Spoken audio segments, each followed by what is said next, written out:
கண்டிப்பாக ஷர்மிளா.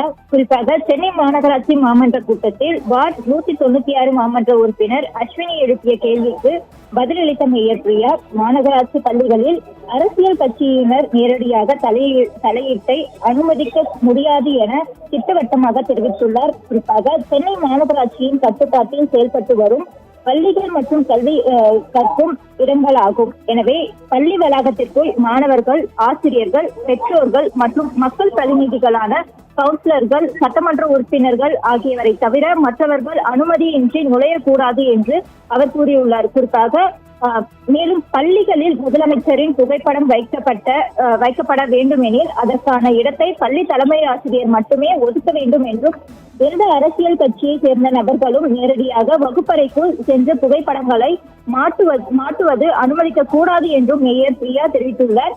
குறிப்பாக பள்ளி வளாகம் என்பது மாணவர்களின் கல்வி மற்றும் எதிர்கால வளர்ச்சிக்கான முக்கியமான இடம் என்பதால் அங்கு தவறான கருத்துக்களோ அல்லது தேவையற்ற அரசியல் தாக்கங்களோ ஏற்படக்கூடாது என்றும், மாணவர்களின் நலனை பாதுகாப்பது அனைவரின் பொறுப்பு என்றும் அவர் வலியுறுத்தியுள்ளார்.